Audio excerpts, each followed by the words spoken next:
Guys, আমাদের কাছে একটাই প্রশ্ন, আমরা কি যেতে পারবো দার্জিলিং? এই ভিডিওর মাধ্যমে থাকবে সবকিছু। চলো ভিডিও শুরু করাই। তাতেই আমরা বেরিয়ে পড়েছি বসিরহাট থেকে দার্জিলিং এর উদ্দেশ্যে গাড়ি নিয়ে। চলুন গাড়ি নিয়ে যাওয়া যাক। কিসের কি আছে দার্জিলিং এ, কতটা আবহাওয়া এবং ধসের কারণে যাওয়া যাচ্ছে কিনা এই ভিডিওর মাধ্যমে।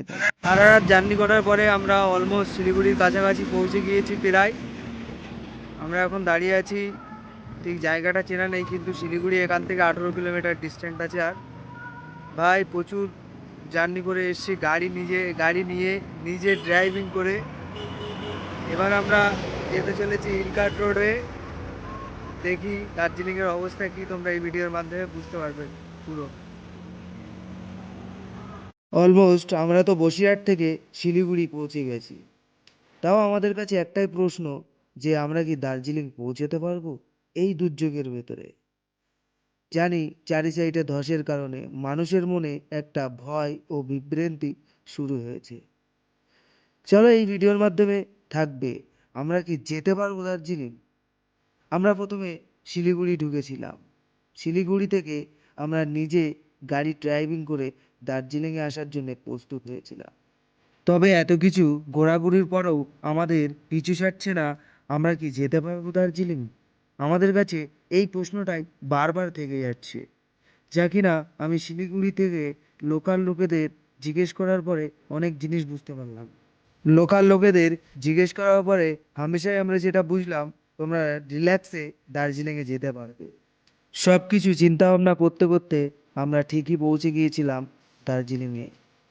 তারপরে দেখতে দেখতে আমরা ঘুম স্টেশন পার করে ফেললাম। আরও গাড়ির ভাড়া, ঘর ভাড়া, কত কি যাবতীয় পার্ট টুতে আসছে। সুস্থ থাকবে, ভালো থাকবে, পরবর্তী ভিডিও জন্য বাই বাই। এই ভয়ঙ্কর দুর্যোগের ভেতরেও দার্জিলিংয়ে আমি এসে পৌঁছে গেছি অলরেডি। সোশ্যাল মিডিয়ায় যা মানুষ যে পরিমাণে ভয় দেখিয়েছে, বাংলার মানুষ দার্জিলিংয়ে আসা পুরো বন্ধ করে দিয়েছে। এখন বর্তমানে আমি দার্জিলিংয়ে আছি, দেখতে পাচ্ছ তোমরা দার্জিলিংয়ে আছি। পুরো প্রপার বাতাসিয়া লুপের থেকে 200 মিটারের ডিস্টেন্স, যা কিনা পুরো কাছে এসে পৌঁছে গেছি। উইদাউট আমি এখানে ঘর ভাড়া নিয়েছি, কোনো অসুবিধে নেই, আমি ভালো মতনই আসলাম। প্রথমে এসে একটা জিনিস আমি এখানে শিখলাম, সেটা হলো রোহিণী রোড আর মিরিকের রোডটা বন্ধ আছে। আর যারা গাড়ি নিয়ে আসছো, এখন বর্তমানে মাটিগাড়া হয়ে যেটা পাঙ্কাবাড়ি রোড আছে ওটা আপাতত বন্ধ আছে, চালু আছে। প্রচুর পরিমাণে খাড়া, যেটা আমি ভুল করেছি, তোমরাও যেন করবে না। আমি গাড়ি ড্রাইভিং করে এর আগেও 2-3 বার এসেছি, কারণ এবারে আমি ড্রাইভিং করে আসিনি, ঠিক আছে, এই ভয়ের দূর থেকে কিছুটা উঠেছিলাম। যেটা পাঙ্কাবাড়ি রোড এতটাই খারাপ যে পুরো বন্ধ করে দিয়েছি। তোমরা আসবে না, গাড়ি ড্রাইভিং করে শিলিগুড়ি থেকে গাড়ি পার্কিং করবে, পার্কিং করে সবাই চলে আসো দার্জিলিংয়ে, কোনো অসুবিধে নেই, দুর্যোগ সব কেটে গিয়েছে।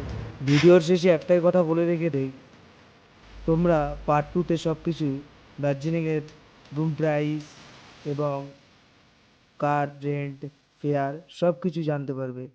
সুস্থ থাকবে, ভালো থাকবে, পরবর্তী ভিডিও